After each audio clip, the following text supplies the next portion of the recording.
Out there, welcome back to my channel. This is Elevation Factor, where we strive to make content to uplift you and help motivate you to get even one step closer to your dreams and living your best life.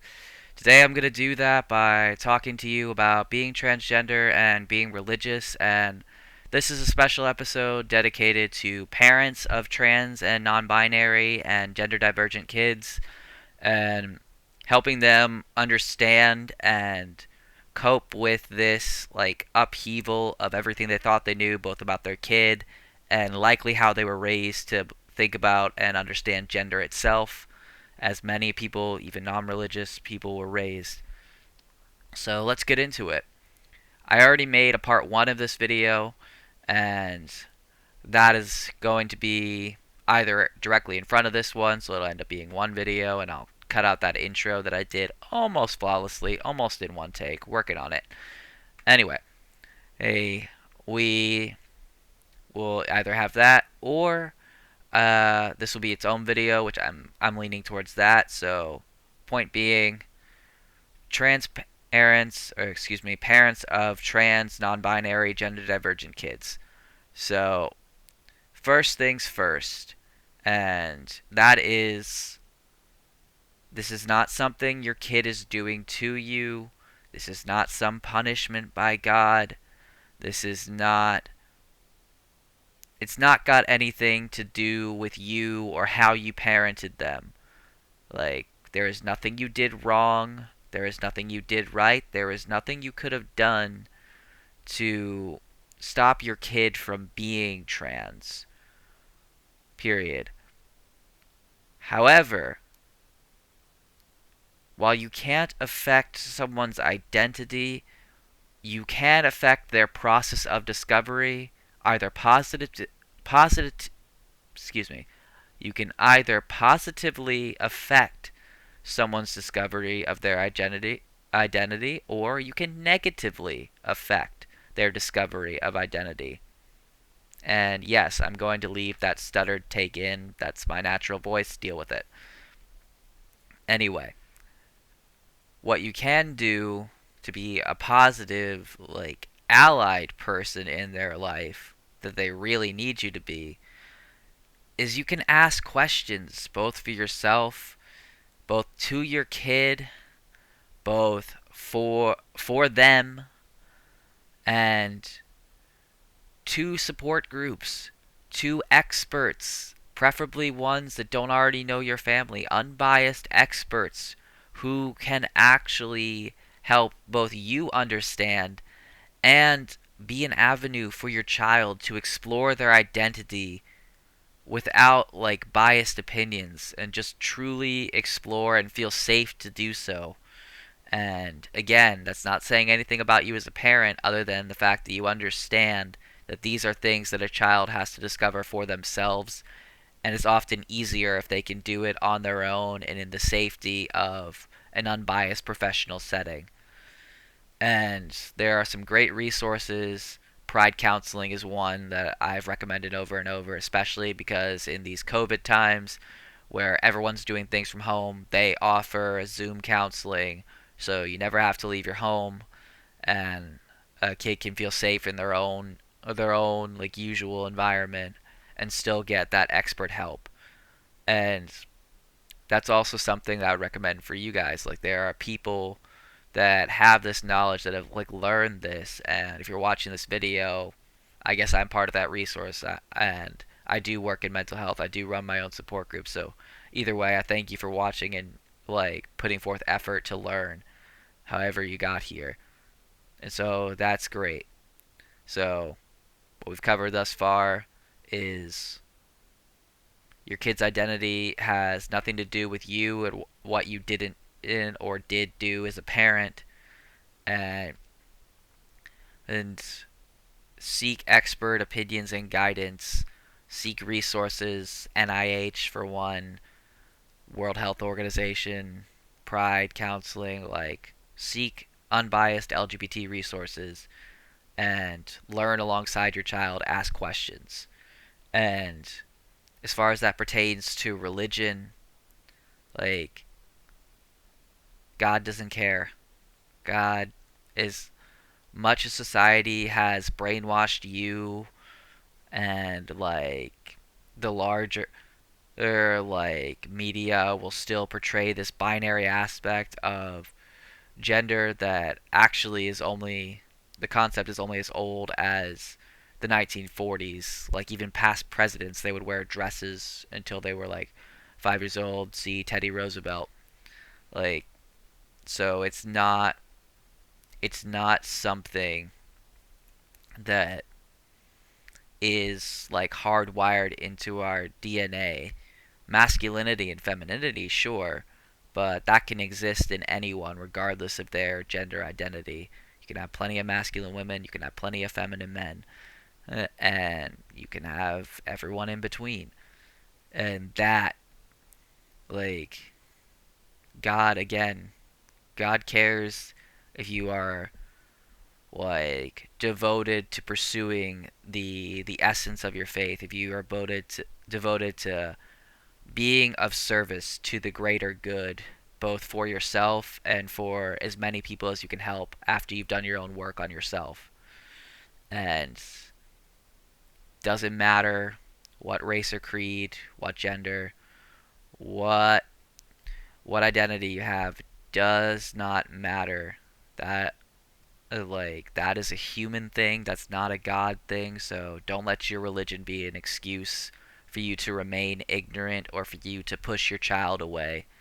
You birthed this child, you adopted this child came into your care, you took on the responsibility as a parent, and that applies to the child that you actually had as well as the child that you thought you had. Your actual child is there, and regardless of what kind of person you thought they were, this is the person that they are, and you're obligated to fulfill your responsibilities as a parent to the best of your ability.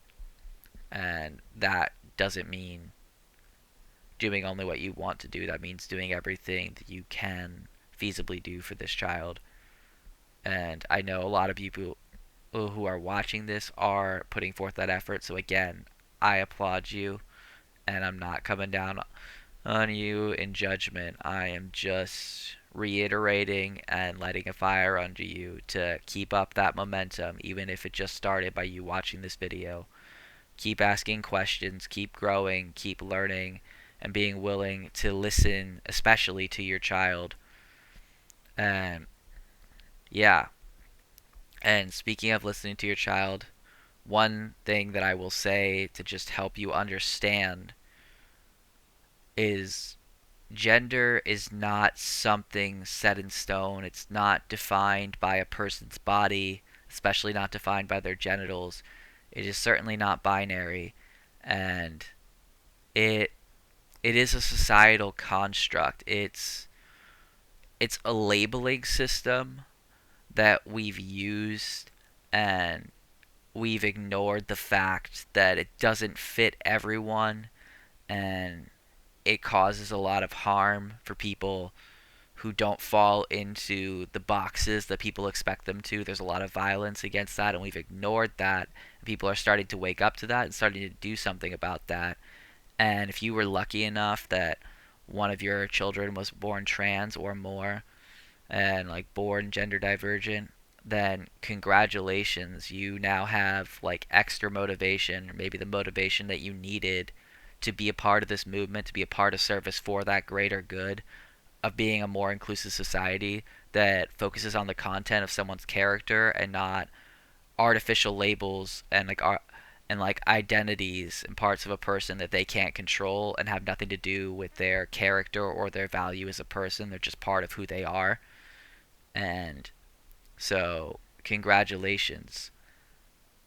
And yeah, do that. It does serve the greater good. Even something as simple as like, and I'm not even saying like believing in what they're saying, just respecting their name and pronouns. Like, if they were born Lily and they want to be called John now, calling them John and saying he, him, my son, saying all that, even if you only see Lily and your daughter, how that helps is you're not saying anything that you don't believe in. You are supporting your child through this exploration, this understanding of who they are, even if you believe they're going to one day wake up and go back to what you think they are, then there's nothing wrong in supporting them and allowing them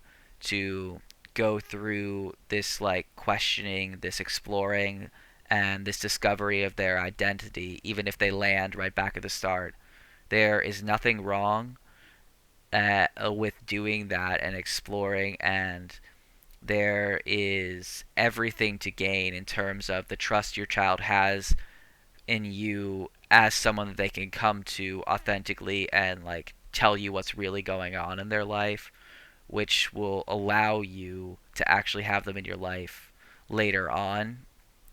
And yeah, and if you're already past all that, if you happen to be religious and like you're totally supportive of your child, you understand that religion does not preclude someone from being LGBT, and God loves all beings, including the LGBT community, and welcomes them all to be devotees, then that's great. And what I would say to you is that you you are welcome to let other people know that. Like, you obviously talk to your child and what they're comfortable with in terms of like exploring their identity and like how they choose to tell people about it, how many, who they choose to tell about it. And assuming they're okay with you educating people for them, then yes, like it's okay to tell other people who are using their religion as a crutch to stay in their ignorance or stay in their like out of date information about gender to the detriment of people around them, including your child. You are welcome to say something to them. You don't have to be angry about it, but you are okay to say something. This is something that came up in one of my support groups I was giving advice on. You are okay to tell them like, hey, this is my child. They have the right to be who they are, and religion religion doesn't preclude them just because this is who they are. You and it's important that even if you don't understand where they're coming from, that you respect them and understand that this is their life, not yours, and they have the right to be respected even if their beliefs and understanding of themselves is different than yours because it's their life. And as long as they're not being rude, they deserve to be respected. Um, and simple things, you are allowed to say that. And yeah, that's another thing. Like and same thing. Like your kid is also allowed to stand up for themselves, and they might have to like. I mean, my own grandmother and my mother didn't speak for a good while after I came out because I came out, and my grandmother was choosing ignorance and my mom stopped speaking to her. And that might happen, and I and this was before she even really understand, or she was even really accepting and understanding. And I still went through 2 years actually of not speaking to my parents because they were still sitting in their ignorance, and before they realized that I wasn't going to allow them to be in my life if they were choosing to stay stagnant. And so again, like you are allowed to put up those boundaries, and you are allowed to demand a certain standard of respect and love from the people that are in your life, and you are allowed to protect your child, and that includes respecting their wishes as well. But yeah, it's definitely something you're allowed to do. And also, like, honestly, I've lost my train of thought. This is something I could go on for hours about, and probably get pretty lost in. This is a serious subject, and there's a lot of different nuances to it. And I'm going to do another video of reviewing comments so I can more directly address the things that I've seen the people have struggled with because of their religion. But one more thing I will say, because it just came to mind, is this doesn't mean that you can't share your love of God or however you call higher power, like whatever religion or faith you have. This doesn't mean you can't share that with your child. It just means, like any other child, give them the chance to come to it on their own. You can teach them about it and how it works for you, and just they may pick it up. They may pick up the torch and follow your lead into that, and you will experience stigma from people who are ignorant, but as I said in my previous video, their ignorance is just that, their ignorance. It has nothing to do with religion, and it doesn't mean you can't share that part of your life with your child. And it's good to tune in with them and talk to them and be patient with them, as it's hard to separate the fact that people's ignorance um, is separate from the religions that they're pretending to be a part of, um, because it's such a common excuse for ignorance, and I had to overcome it, which is why I'm making this video. I was raised Irish Catholic, and I experienced a lot of ignorance, and I had a really hard time. And even now, sometimes, like when I'm having a bad day, I still have a hard time with people who are like really trying to say that I'm somehow wrong and going to hell for being trans, uh, when they don't even understand the book that they're reading. And it's just, I have to remind myself that it's just crap. So, yeah, like, as I keep saying, religion and the LGBT community are not enemies. There's just some very confused and ignorant people who need a lot of help and have a lot of maturing to do, and are looking for any excuse to justify their hatred and ignorance. And it sucks, but yeah, you can share that part of your life with your child, and it'll be all right. Just allow them to come to you on that and most things, like, and that's gonna be how I'll end this video. Then if you have questions, please ask them. I'm not religious myself, even though I grew up in it, so I don't have it as much in the top of my brain as to how I can really help you and like dismantle some of the mental blocks that you have to help you better be an ally to your child and feel better in yourself in taking this journey with them. So how I'll end it is just saying the best thing you can do is be honest with your child when you don't understand, and just continue putting forth that effort to support them. Ask questions, listen to them, respect their name and pronouns, and get your own like unbiased expert to help you on your own time so that you can take care of your feelings and process, and so you can be there for them and be the parent that they need. Just get your own needs met so you can help them meet theirs. And as long as you're asking questions, you're putting forth effort, you're reminding your child that even if you don't understand them, you love and support them always. As long as you do that, you will be all right, even if challenges do occur. And your child will be all right. Right? As long as you encourage them to be who they truly are, they will live the life they are meant to live, and that's all any of us can ask for. And yeah, keep putting forth effort, keep growing and learning, and keep being an awesome ally. And thank you for anyone who got through the end of this video. And I wish you all the best, and welcome to the community. Alright, that's it for now. I'll see you guys next video. Whatever I make, Stay motivated, stay growing. Take care.